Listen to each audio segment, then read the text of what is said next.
যে ব্যক্তি মহান আল্লাহ সুবহানাহু ওয়া তাআলার গোলামি করবে, ইবাদতি করবে, ওই ব্যক্তিকে মহান আল্লাহ সুবহানাহু ওয়া তাআলা দুনিয়ার জমিনে জীবিত থাকা অবস্থায় দুইটা সিকিউরিটি দান করবেন। আল্লাযী আত'আমাহুম মিন জু', ওই ব্যক্তির যখন খিদা লাগবে, ওই ব্যক্তির যখন খিদা লাগবে তখন মহান আল্লাহ সুবহানাহু ওয়া তাআলা খাবার দাবারের সিকিউরিটি দান করবেন। ওকে সুবহানাল্লাহ, কি করবেন? খাবার দাবারের সিকিউরিটি দান করবেন, গরিবী হালতের সিকিউরিটি দান করবেন, দারিদ্রতার সিকিউরিটি দান করবেন।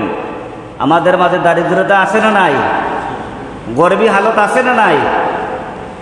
তো মহান আল্লাহ সুবহানাহু ওয়া তাআলা বলতেছেন, যে ব্যক্তি আমার গোলামি করবে, আমার ইবাদত করবে, ওই ব্যক্তির গরিবী হালত এবং দারিদ্রতার এই সব কিছুর সিকিউরিটি দান করবেন। সুবহানাল্লাহ।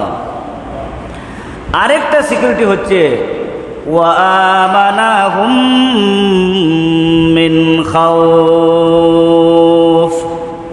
আরেকটা সিকিউরিটি হচ্ছে ওই ব্যক্তির বয় ভীতির সিকিউরিটি দান করবেন।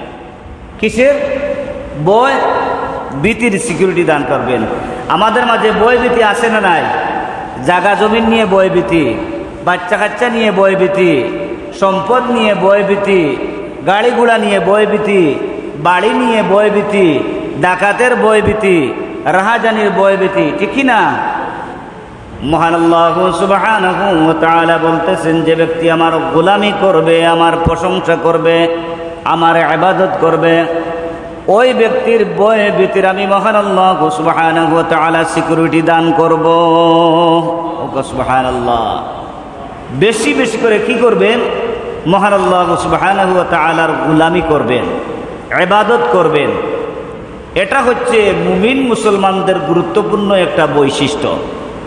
মুমিন মুসলমানদের গুরুত্বপূর্ণ একটা বৈশিষ্ট্য।